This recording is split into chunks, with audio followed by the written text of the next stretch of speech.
All right, Alexander, let's discuss Rishi Sunak's meltdown, for lack of a better word. It was a meltdown after the by-election, which George Galloway won. What are your thoughts? Crazy, but a meltdown. It was a real meltdown.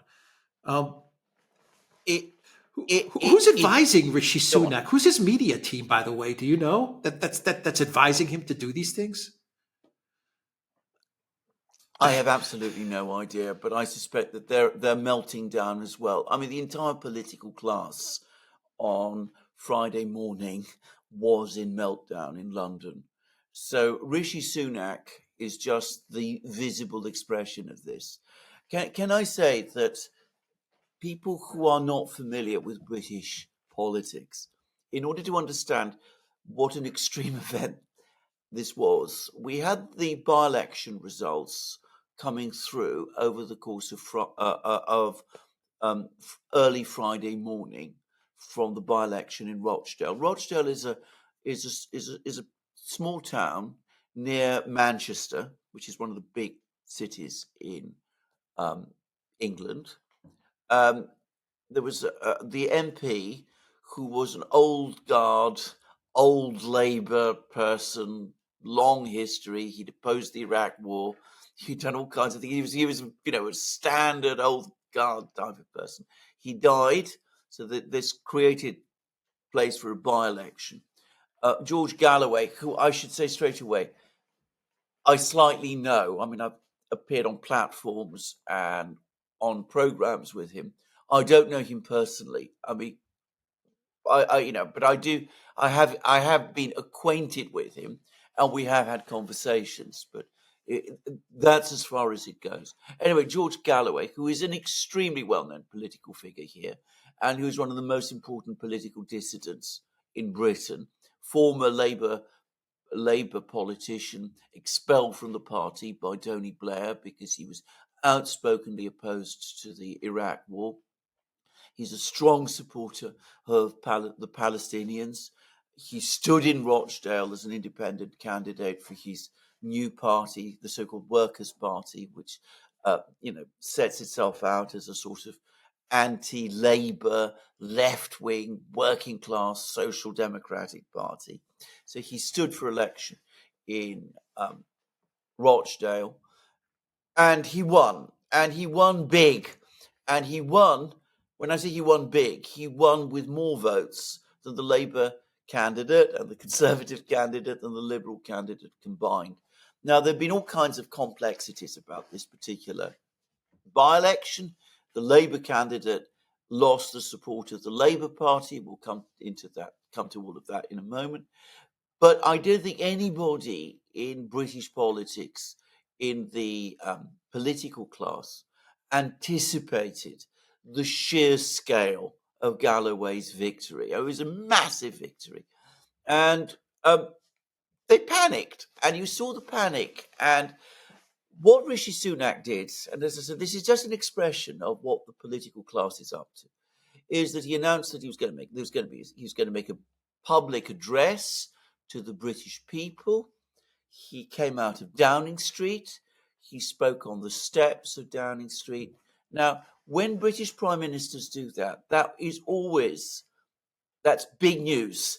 They do that when they have something really momentous to announce, like Thatcher telling everybody that the Falklands War had been won, for example. There's one famous example of this. Or alternatively, you have prime ministers coming out to announce that there's going to be a general election. That's also a very common thing, but it's a big statement that you come out with. In fact, many people thought that Sunak was about to announce a general election. And instead, he came out with this utterly deranged speech, talking about the enemies within, talking about protests being out of control. He was clearly referring, and everybody who is aware of politics could see, that he was ultimately talking about Galloway, and had been spooked by the scale of Galloway's victory in Rochdale. and was dropping all sorts of heavy hints about the need for the police to take further action to control unrest and do all those sort of things. And the question is, why is the political class in so much panic? And I've discussed this in program after program that we've done together, which is that there is this massive disconnect now in Britain between the political class and its particular obsessions and the mass of the British people. The situation in Britain economically is very bad. The economy is stagnant. It has been stagnant for years. The Brexit war ended without a real Brexit, in the sense that there was a Brexit, the political class didn't like it, they sabotaged it. That hasn't moved forward at all in the ways that people thought it would. The Labour Party has been recaptured by the political class. The Conservative Party has been recaptured by the political class. There is almost no difference in policies now between Labour and Conservative, or at least none that most people can see. There is a widespread sense that the political class has no real plan about how to address the mounting problems that are facing people in Britain. And they sense this, and they know that this is not working for them. And they see all these challenges building up. They are aware that the mood in Britain has turned against the war in Ukraine. I mean, you never see flags, Ukrainian flags anywhere as you once did. They understand also that the British public strongly disagrees with the British government's position on the Gaza war, the Gaza conflict. They know that most people in Britain want to have a ceasefire over Gaza.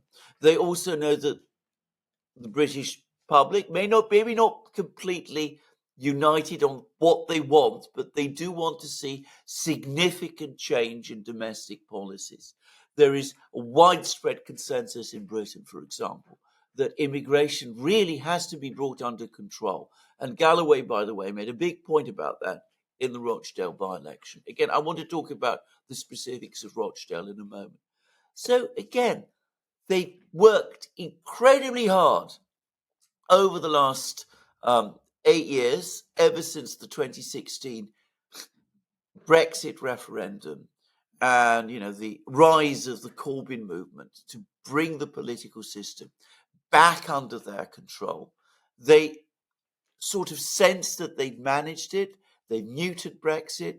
They've banished Corbyn to the wilderness. They've got control of the two parties. But they are also aware of the malaise. They're also aware of their own unpopularity. And now, shock horror, even as they thought they'd driven all opposition away, they have this outspoken, extremely skillful orator and debater, George Galloway. He's come back. He's in the House of Commons. He's going to be able to talk and challenge them there, at the heart of their power. So that's why they're freaking out, because they know how unpopular they are, and they don't want to allow any appearance of opposition to themselves, be it from the right or from the left. And now they're faced with it. Yeah, they really showed their weakness with that Sunak speech. I mean, it looked really weak, really panicky. I'm still trying to figure out who's consulting them on their media and their press, because even if you are in a panic, you just don't come out and give speeches like that. It looked very weak. I mean, it looked really weak and really unhinged. What do you think are the goals of coming out and doing that? I mean, what are they trying to signal to the British population? I mean, what are they saying? Because they are trying to say something. More crackdown, more censorship. What exactly? That's exactly outside of the exactly panic and fear. This is all Outside of about. the panic It's and fear. Exactly. I mean, there is the panic and the fear, but the clear signal from the speech, which notice, by the way, that the Labour Party he's not pushing back against. I mean, they seem to be absolutely comfortable with this agenda that Sunak now has, is a further crackdown. You know, talking to the police about, tough policing of protests, one gets the sense that protests are going to become more and more difficult of any kind in Britain today. There's hints about more control on what people are allowed to say. All of this, in other words, we are heading towards an even tighter control of the information space than what we have had previously. Now, the thing that they're bringing up is that there is this danger of violence, and that they're basically insinuating that a lot of it is coming from within the Muslim community in Britain, which, by the way, is very large. And this is a community that has established itself in Britain over many years. Remember, the Indian subcontinent was part of the British Empire. People from India had been coming to Britain for, centuries.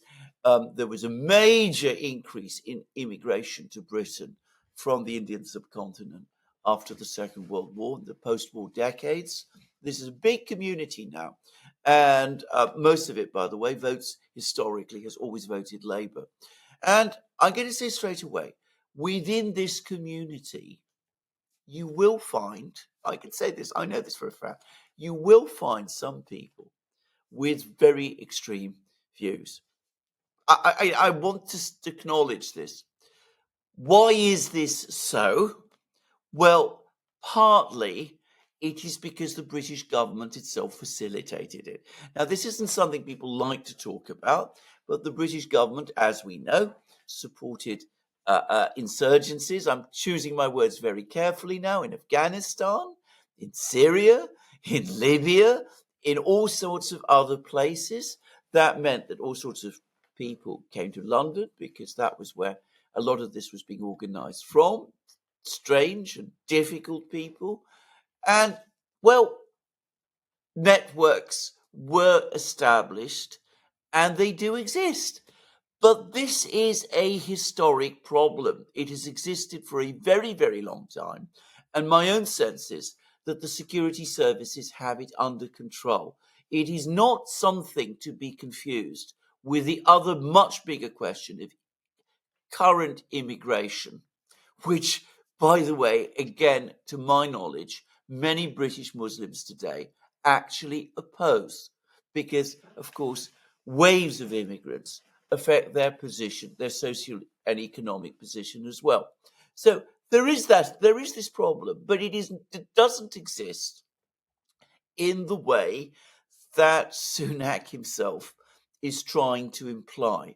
But they're using it now in order to justify a further crackdown.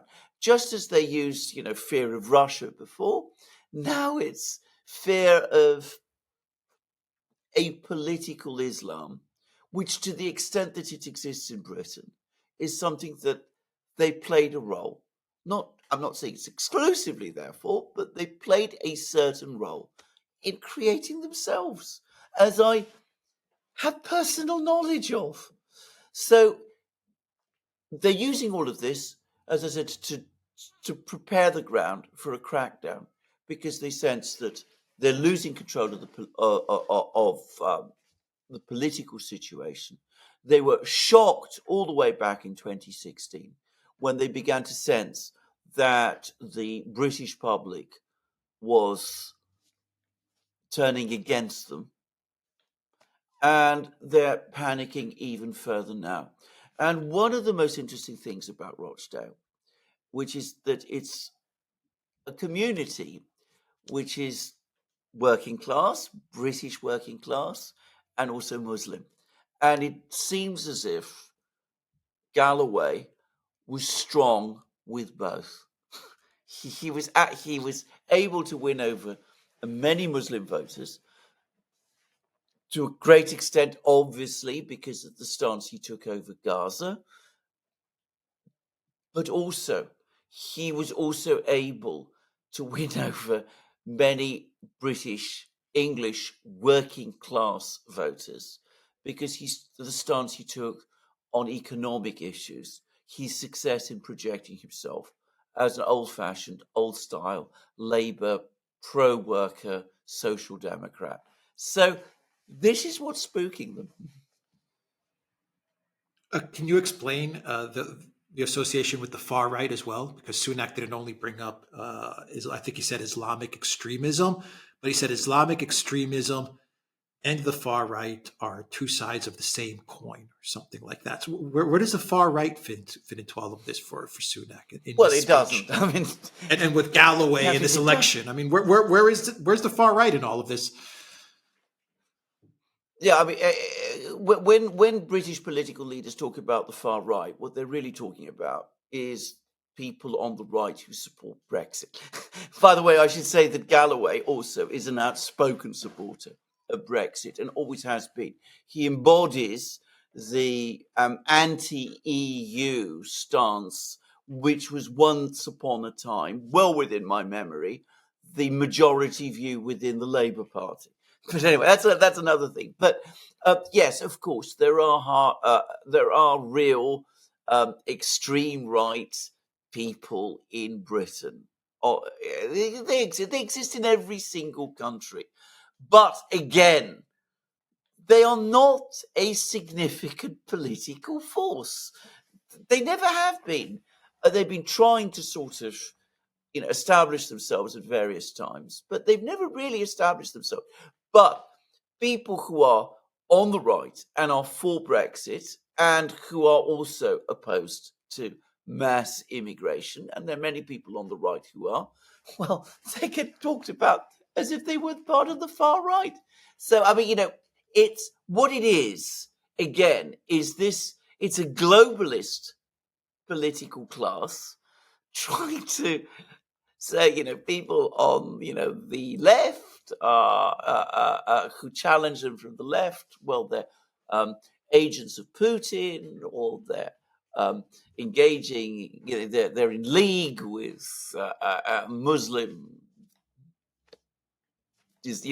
people who are out of control and dangerous, and people on the right who are for Brexit and who want to control immigration, well, they're really the far right and they're dangerous as well. And you must vote for us, or you must support us, because we are the rational democratic centre. And in order to support us, what you must also do is support us as we try to control this thing by basically banning protests, controlling speech, doing all that kind of thing as well. That's the Right, democratic. a final question. A final question. Is this the end of Sunak? Was this speech the end of Sunak? Because I thought it was so out there, so bizarre, so panicky. It looked so bad for Sunak that I said, this guy's done. He is done. Yes. What do you think? Yes, I would have thought so. I would have thought it is probably the end of Sunak, or it is the beginning of the end of Sunak. I mean, we still have an election. Nobody, I think, seriously expects the Conservatives to be re-elected this time. But that isn't the issue, because, as I've said many times, if you're looking at the political establishment in Britain, their preferred candidate has never been Sunak. It's always been Keir Starmer. They think that they get Keir Starmer in with a big majority, he can stabilise the situation and consolidate it. And he's by no means someone who is averse to all of this kind of rhetoric that we're getting from Sunak. In fact, at times he talks a bit like that himself. Just saying. So they're going to get Starmer in and they're going to get Sunak out. But it's not going to change anything about the underlying situation.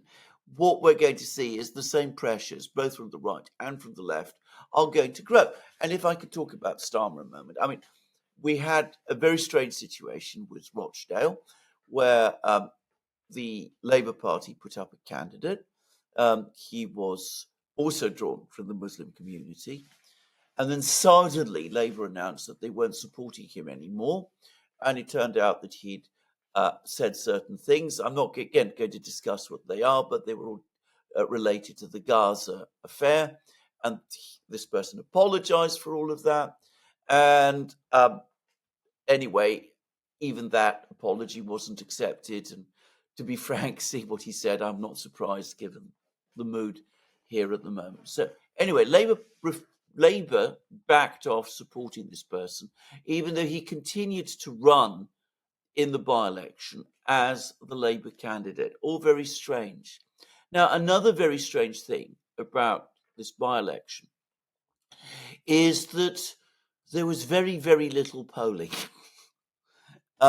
We weren't being given information about who was really leading the race to anything like the kind of detail that I would expect, or at least if it was happening, it wasn't being widely reported in the media. And I have to say, I do wonder, and this is pure speculation on my part, if what happened was that the Labour Party found from its own internal polling that Galloway was going to win the seat anyway, that the Labour candidate wasn't doing terribly well. Turnout in this by-election was about average, about slightly better than average for a by-election in a seat like this, just saying. The vote for Galloway, as I said, was overwhelming. They didn't want to be defeated by Galloway in this seat. And so they arranged for this to happen as an excuse for pulling away their support from this particular candidate. So they're now able to say, well, the only reason Galloway won in Rochdale was because we weren't supporting our candidate against him. If we'd supported our candidate, we would have probably won the seat. I thought that might be the case before the by-election. But when I saw the sheer scale of Galloway's victory, I have to say, I don't believe that any longer. I think he would probably have won, even if Labour had fully supported their candidate in the seat. This is my own view. Now, I ought to say that Starmer himself, almost certainly, if there was such a plot, and I don't know that there was, wouldn't have been involved. He tried to cling on to the candidate for a while, and that caused him some damage. But it would not put me. I would not be surprised if some people within the Labour machine took this decision. We can't risk a humiliating defeat to Galloway in this kind of way. But one way or the other, what this shows to you is how fragile even Starmer's position ultimately is. He might win an election whenever it's held. He might even win big, but he doesn't have a strong depth of support in the country. People, you see this all the time, in poll after poll after poll. People don't like him.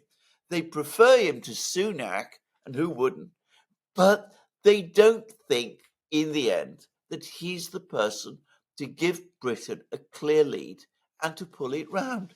So people are looking for someone to do it. They're looking, some of them who are on the left look to people like Galloway. Some people who are on the right look to others like, say, Nigel Farage, if he comes back on the scene. But the one thing that one senses is that the British have completely lost faith in their political class. Rightly so. All right, we will end it there. The Duran.locals.com. We are on Rumble, Odyssey, BitChute, Telegram, Rockfin, and Twitter X. And go to the Duran shop, 15% off t-shirts. Take care.